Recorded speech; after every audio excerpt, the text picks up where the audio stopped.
Hello friends, मैं अभिषेक शुक्ला, आपका अपने YouTube channel math solve with Abhishek में आप सभी का स्वागत है। जैसा कि हम लोग टॉप 100 सीरीज में 25 तक क्वेश्चन सॉल्व कर लिए थे और निर्देशांक ज्यामिति में 25 तक हमारे हो चुके थे। आज मैं 26वें का फर्स्ट पार्ट बताने जा रहा हूँ, ज़रा ध्यान से समझ लीजिए।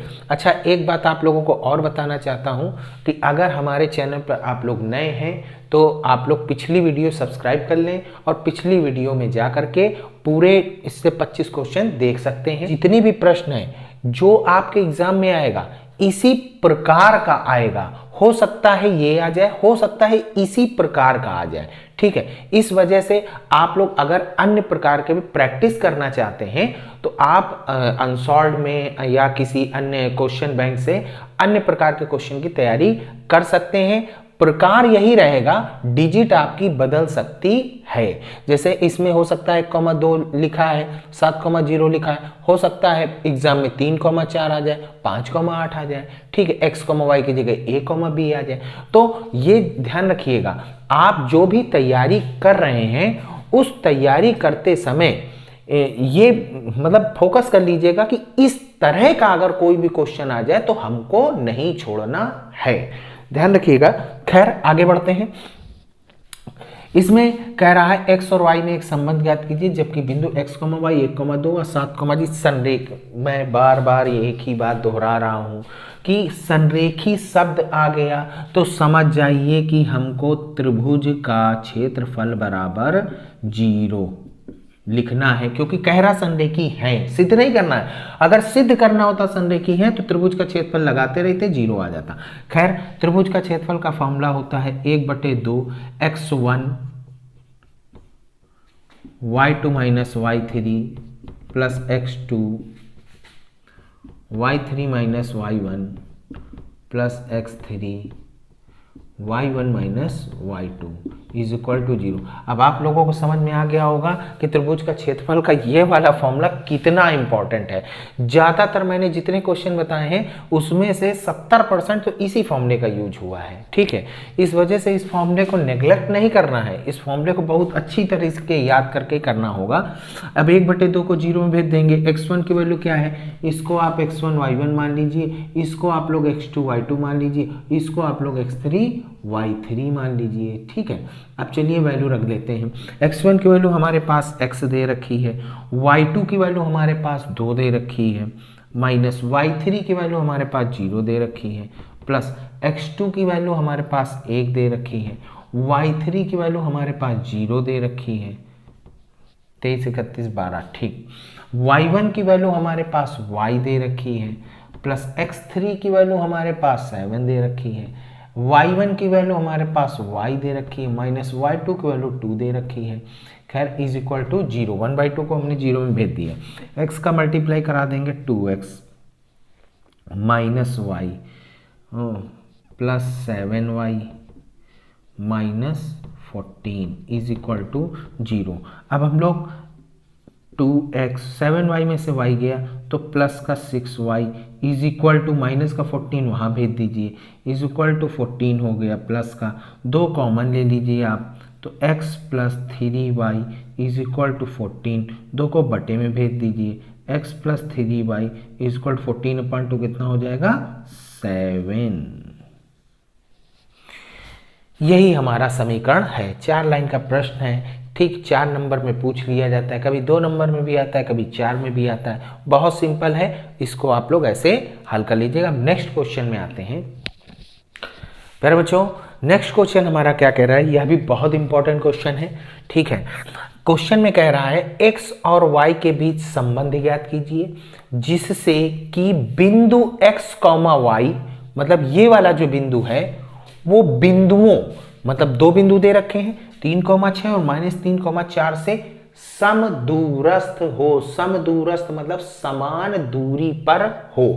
कहने का मतलब, क्वेश्चन का कहने का अर्थ ये है कि ये वाला जो बिंदु दे रखा है ये बिंदु x, y कोई बिंदु है जिसको हमने a नाम दे दिया। ये वाला जो बिंदु है वो इन दो बिंदुओं से, अब ये जो दो बिंदु वो कहाँ है कोई भरोसा नहीं, मान लो तो एक यहाँ पर है एक यहाँ पर है, सपोज दैट मान लेते हैं एक बिंदु भैया यहाँ 3,6 है और ये पर है -3,4। प्रश्न में कह रहा है इसको b मान लीजिए, इसको c मान लीजिए। प्रश्न में कह रहा है ये वाला जो बिंदु है वो इस बिंदु से और यही वाला बिंदु इस बिंदु से समान दूरी पर है, समदूरस्थ है। ध्यान से समझ लीजिएगा, ठीक, समदूरस्थ पर है मतलब इस बिंदु से इसकी दूरी और इस बिंदु से इसकी दूरी समान है। समदूरस्थ का अर्थ होता है समान है, मतलब हमको दिया क्या है AB बराबर AC, ये हमको दिया हुआ है। ठीक है, समझ गए आप।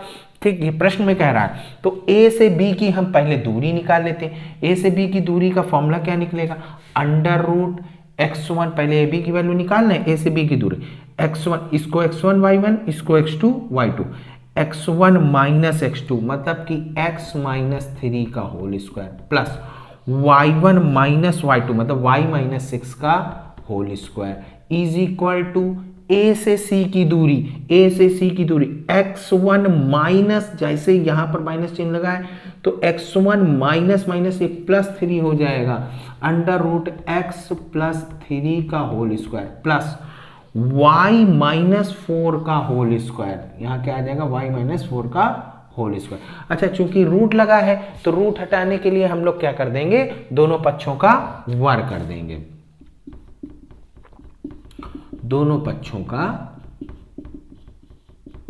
वर्ग किया, वर्ग कर देंगे तो वर्ग करने पर रूट हट जाएगा, क्या बचेगा x माइनस 3 का whole square plus y minus 6 का whole square is equal to x plus 3 का whole square plus y minus 4 का होल स्क्वायर। अब चलिए होल स्क्वायर खोल देते हैं तो x square plus 9 minus 6x, ये कौन सा फॉर्मूला लगाया, a माइनस b का होल स्क्वायर का formula, a square plus b square minus 2ab, ठीक, पता होगा सभी को। ये भी a माइनस बी का होल स्क्वायर तो y square plus 36 minus 12y, समझ गए ना।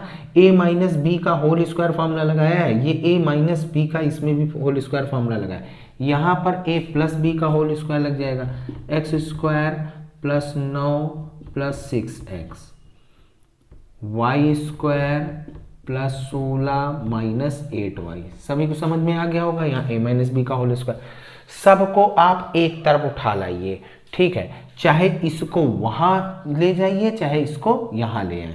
हम लोग इस वाले पार्ट को वहां उठा करके ले जाते हैं, पहले वहां वाला पार्ट लिख लेते हैं।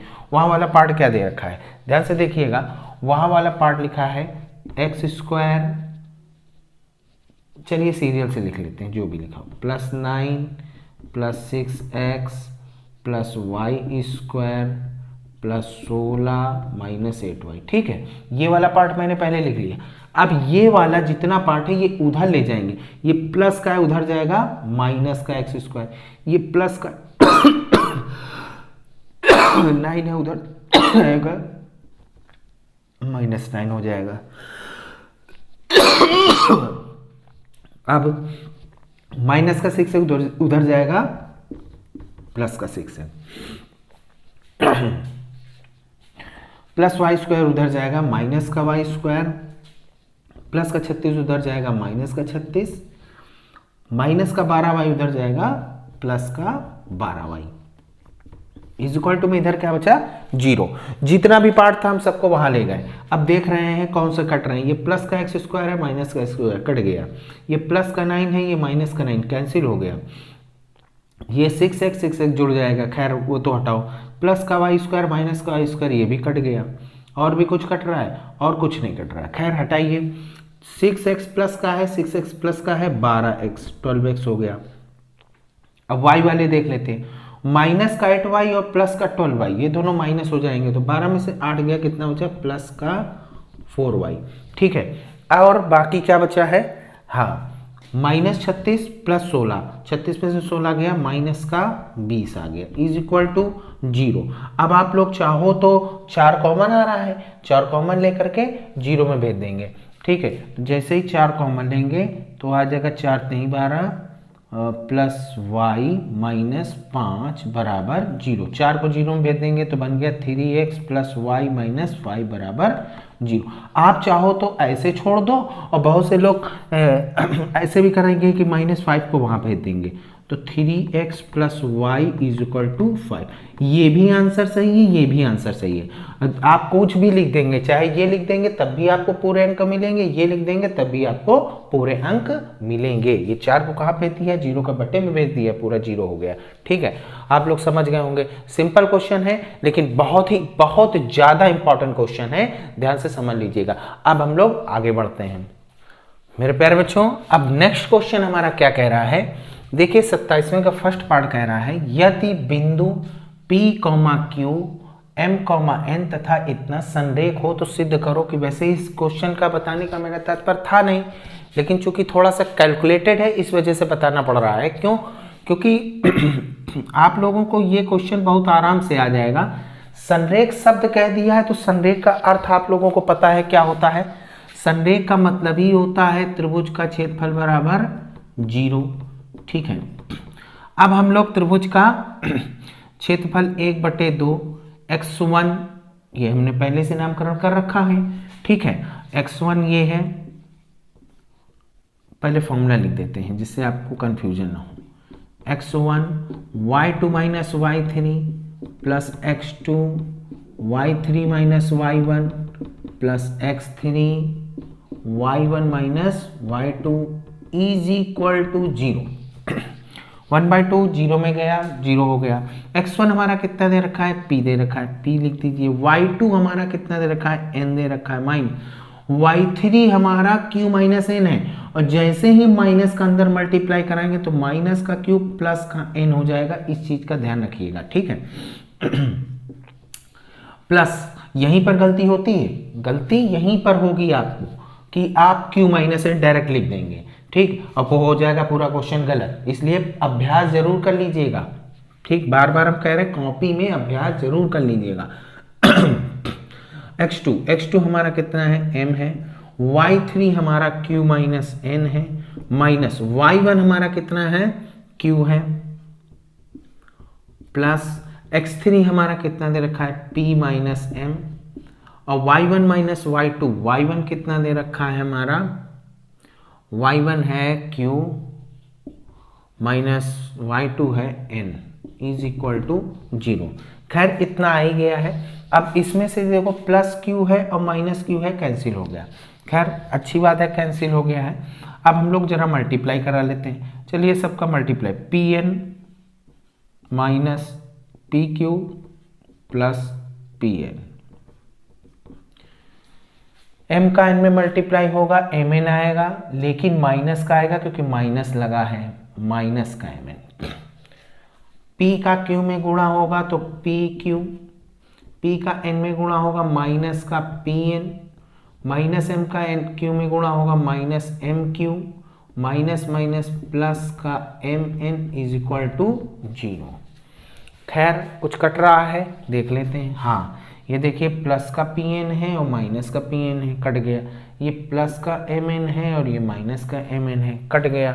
और कुछ कट रहा, हाँ, ये प्लस का pq है और ये माइनस का pq है, ये भी कट गया। क्या बचा, pn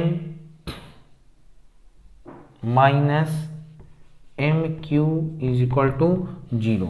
माइनस का mq वहां भेज दीजिए, तो pn is equal to mq, mq कहो चाहे qm कहो, बात एक ही होती है। pn बराबर qm, ये हमारा प्रूव हो गया।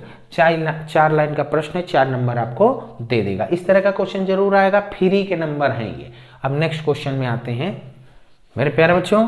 नेक्स्ट क्वेश्चन हमारा 27वें का सेकंड पार्ट कह रहा है, बिंदु A के निर्देशांक ज्ञात करो, जहां AB जो है वो एक वृत्त का व्यास है जिसका केंद्र 2, -3 है तथा B के निर्देशांक 1, 4 है। चलिए सबसे पहले हम लोग AB एक वृत्त का व्यास है, पहले आप एक वृत्त बना लीजिए, उसमें आप AB एक व्यास खींच लीजिए, ये A है और ये B है मान लीजिए, जिसका केंद्र कहाँ होगा, जस्ट मध्य बिंदु पर, जस्ट मध्य बिंदु पर होगा, ध्यान से समझ लीजिएगा। केंद्र है 2, -3। सी के निर्देशांक मान लिया, सी के निर्देशांक दे रखे तथा बी के निर्देशांक भी दिए हुए हैं 1,4। तो प्रश्न में कह रहा है कि ए के निर्देशांक ज्ञात करना है, तो ए के निर्देशांक भी एक्स और वाई के रूप में होंगे। तो आप इसको क्या मान लीजिए, एक्स, वाई। हमको एक्स और वाई का मान निकालना है, बिल्कुल सिंपल निकाल लेंगे। अब आपको पता है सी क्या है, मध्य बिंदु। सी मध्य बिंदु, सी क्या है, मध्य बिंदु। के निर्देशांक का फॉर्मूला क्या होगा आपको पता है, मध्य बिंदु का फॉर्मूला पता है आपको, x1 plus x2 by 2, y1 plus y2 by 2। अब c के निर्देशांक आपको दे रखे हैं 2, -3। x1 हमारा, इसको आप x1 y1 मान लीजिए, इसको x2 y2 मान लीजिए, ठीक है, x2 y2। खैर x1 हमारा दे रखा है x, x2 हमारा दे रखा है 1/2, y1 हमारा दे रखा है y, y2 हमारा दे रखा है 4/2। ठीक, और मैंने आपको पहले ही बताया, पहला वाला पहले वाले के बराबर होता है, दूसरा वाला दूसरे वाले के बराबर होता है। तो इस वजह से आप क्या लिखेंगे लिखेंगे दोनों पक्षों की तुलना करने पर,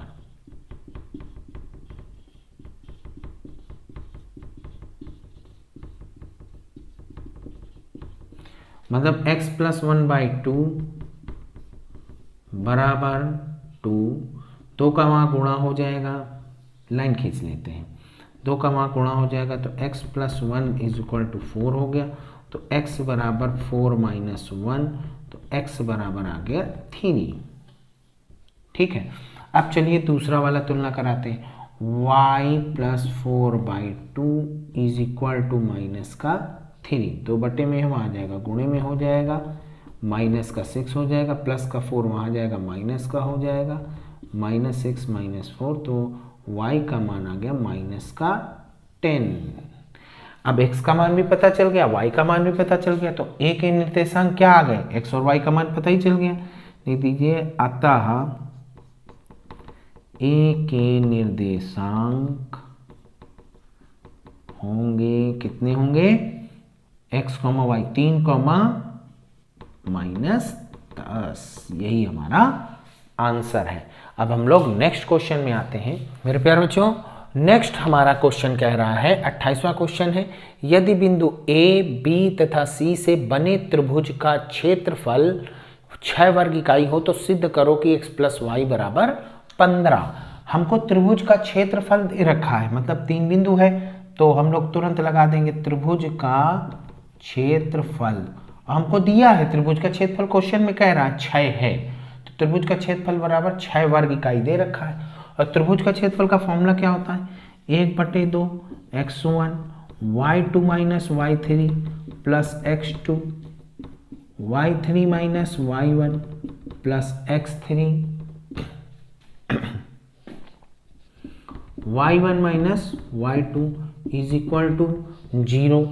अब 1/2 को 0 नहीं है, यहाँ 6 लिखा था, ये बटे वाला 2 कहाँ जाएगा, वहाँ जाएगा, तो इनटू में हो जाएगा, तो 6 दूनी कितना हो जाएगा, 12। अब यहाँ पर वैल्यू भी रखते जा रहा, ये x1 y1 है ये x2 y2 है और ये x3 y3 है। अब हमारे पास x1 कितना दे रखा है, x दे रखा है, y2 हमारे पास कितना दे रखा है, 2 दे रखा है, माइनस y3 हमारे पास कितना दे रखा है, 1 दे रखा है, x2 हमारे पास 1 है, y3 हमारे पास 1 है, y1 हमारे पास y है, x3 हमारे पास 2 है, y1 हमारे पास y है, y2 हमारे पास 2 है, = ये 2 बटे वाला वहाँ गया तो 12 हो गया। ये चीज़ समझ गए ना, 2 बटे में वहाँ जाएगा, इनटू में हो जाएगा। खैर 2 में से 1 गया, 1 का गुणा x में होगा, x आ जाएगा। अब 1 का गुणा 1 में कराएंगे 1 का गुणा y में कराएंगे तो -y, 2 का गुणा y में कराओगे तो प्लस का 2y, 2 का गुणा -2 में होगा तो माइनस का 4 इज इक्वल टू 12। अब हम लोग क्या करेंगे, x लिखा है, लिखा रहने दीजिए।